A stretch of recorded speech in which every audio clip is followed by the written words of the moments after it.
Hi hello ಎಲ್ರಿಗೂ ನಮಸ್ಕಾರ, welcome back to my channel. So hope ಎಲ್ಲರೂ ಚೆನ್ನಾಗಿದ್ದೀರಾ ಅಂದ್ಕೊಳ್ತೀನಿ. ನಾನು ಕೂಡ ತುಂಬಾ ಚೆನ್ನಾಗಿದ್ದೀನಿ. ಸೊ ಇವತ್ತು ನನ್ನ ಹಸ್ಬೆಂಡು ನಮ್ಮ ಮನೇಲಿ ವೆಜ್ ಹೈದ್ರಾಬಾದಿ ಬಿರಿಯಾನಿ ಮಾಡ್ತಾಯಿದ್ದಾರೆ. ಸೊ ಅದೆಲ್ಲ ಹೇಗೆ ಮಾಡ್ತಾರೆ, ಏನೇನೆಲ್ಲ ಇಂಗ್ರೀಡಿಯೆಂಟ್ಸ್ನ ಯೂಸ್ ಮಾಡ್ತಾರೆ ಅಂತ ನಾನು ನಿಮಗೆ ತೋರಿಸ್ತೀನಿ. So stay tuned. So usually ನಾವು ಮಾರ್ನಿಂಗ್ ಇಬ್ಬರು ಬೇಗ ವರ್ಕಿಗೆ ಹೋಗೋದ್ರಿಂದ ನಾನು ಅರೌಂಡ್ 8 o'clock ಆ್ಯಂಡ್ ಈ ಲಾಗಿನ್ ಅರೌಂಡ್ 7:30. ಸೊ ಬೇಗನೆ ಎದ್ಬಿಟ್ಟು ನಾವು ಅಡುಗೆ ನಾವೇ ಮಾಡ್ಕೊಳ್ಳೋದ್ರಿಂದ he has a idea how to cook ಅಂತೇಳಿ. ಸೊ ಯಾವ ಥರ ಮಾಡ್ತಾರೆ ಅಂತ ತೋರಿಸ್ತೀನಿ. So stay tuned. Bye bye bye bye bye bye bye bye bye ಬಾಯ್.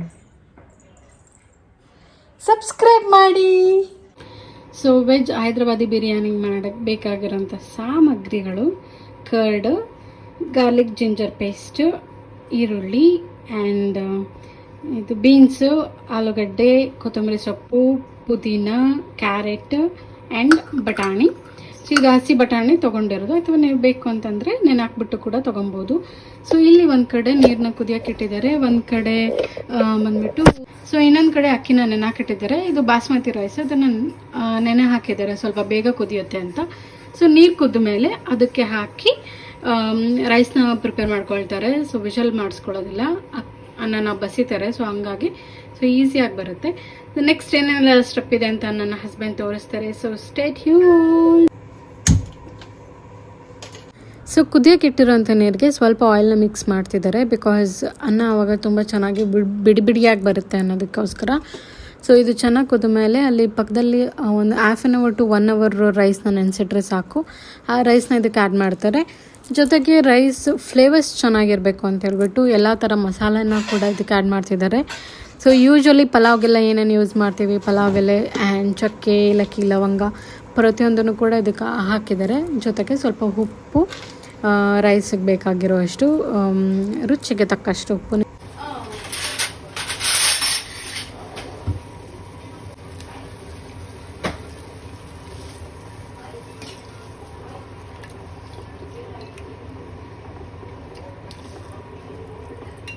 ಏನು ಮಾಡ್ತಿದ್ದೀಯ ಶೋಷ?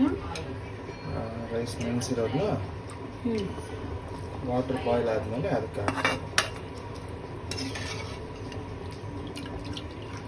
ಒಂದು 20 minutes ನೆನೆಸಿರೋದು ರೈಸ್. ನೀರು ಚೆಲ್ ಕೊಡ್ತೇವೆ. ಹೌದು, ಇದು ಜಾಸ್ತಿ ಆಯಿತು, ಇದಕ್ಕೆ ಹಾಕಿ ಇದಕ್ಕೆ ಜಾಸ್ತಿ ಆಯಿತು.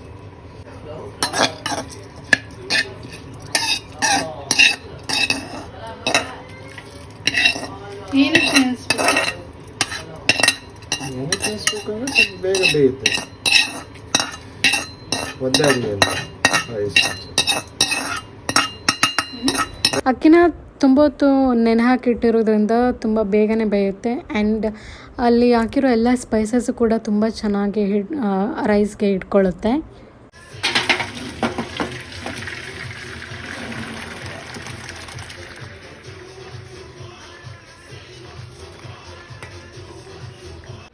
ರೈಸು ಸ್ವಲ್ಪ ತಣ್ಣಗಾಗೋವರೆಗೂ ಇದರಲ್ಲಿ ನಾವು ಬಿರಿಯಾನಿ ಮೇಲೆ ಗಾರ್ನಿಷ್ ಮಾಡೋದಕ್ಕೆ ಬೇಕಾಗಿರೋವಂಥ ಈರುಳ್ಳಿನ ಸ್ವಲ್ಪ ಫ್ರೈ ಮಾಡ್ಕೊಬೇಕಾಗತ್ತೆ. ಸ್ವಲ್ಪ ಜಾಸ್ತಿನೇ ಫ್ರೈ ಆಗಿದೆ, ಕಂದು ಬಣ್ಣದಲ್ಲಿ ಸ್ವಲ್ಪ ಫ್ರೈ ಮಾಡ್ಕೊಬೇಕು. ಸ್ವಲ್ಪ ಎಣ್ಣೆ ಹಾಕ್ಕೊಂಡು ಅದನ್ನು ಚೆನ್ನಾಗಿ ಆದಮೇಲೆ ಅದಕ್ಕೆ ಹೆಚ್ಚಿಟ್ಕೊಂಡಿರೋವಂಥ ಈರುಳ್ಳಿನ ಹಾಕಬೇಕು. ಈರುಳ್ಳಿನ ಸ್ವಲ್ಪ ಉದ್ದಾಗಿ ಹೆಚ್ಚಿಟ್ಕೊಂಡ್ರೆ ಗಾರ್ನಿಷಿಂಗಿಗೆ ಚೆನ್ನಾಗಾಗುತ್ತೆ.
ಏನು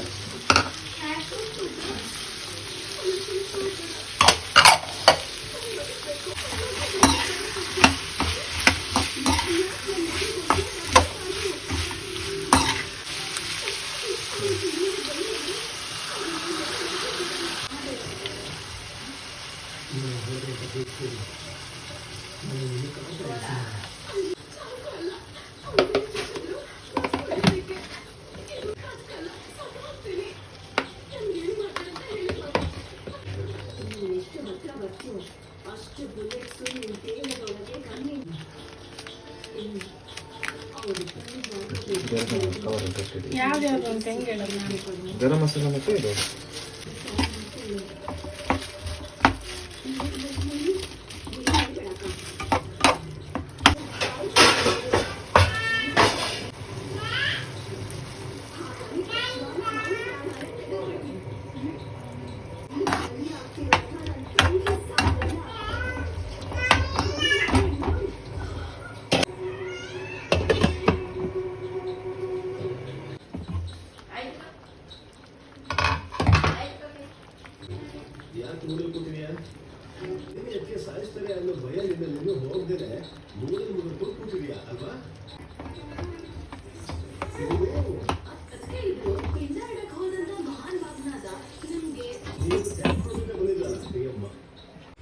ತರಕಾರಿ ಎಲ್ಲನೂ ಚೆನ್ನಾಗಿ ಬೆಂದು ಮಸಾಲ ಕಂಪ್ಲೀಟಾಗಿ ರೆಡಿ ಆಗಿದೆ. ಸೊ ಅದಕ್ಕೆ ನಾವು ರೆಡಿ ಮಾಡಿ ಇಟ್ಕೊಂಡಿರೋಂಥ ರೈಸ್ ಅಂದರೆ ಮಾಡಿಟ್ಕೊಂಡಿರೋಂಥ ರೈಸ್ನ ಒಂದು ಲೇಯರ್ ಹಾಕ್ತಾಯಿದ್ದೀವಿ.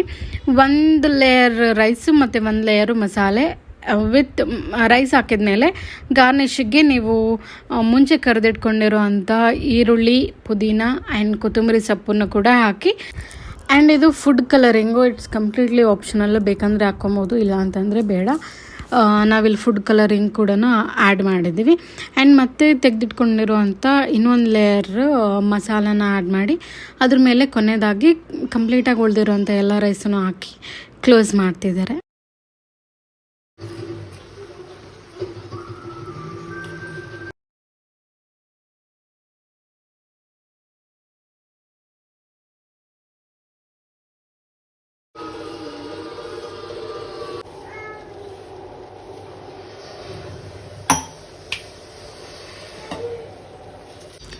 ಸೊ ಲಾಸ್ಟಲ್ಲಿ ಮತ್ತೆ ಸ್ವಲ್ಪ ತುಪ್ಪನ ಆ್ಯಡ್ ಮಾಡಿಸಿದ್ದಾರೆ, ಫ್ಲೇವರ್ ಚೆನ್ನಾಗಿ ಬರುತ್ತೆ ಅಂತ.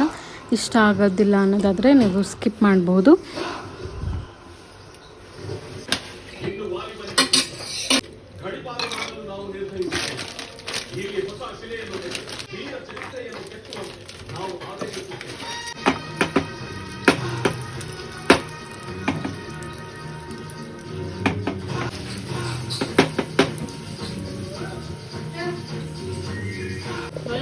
ಇದು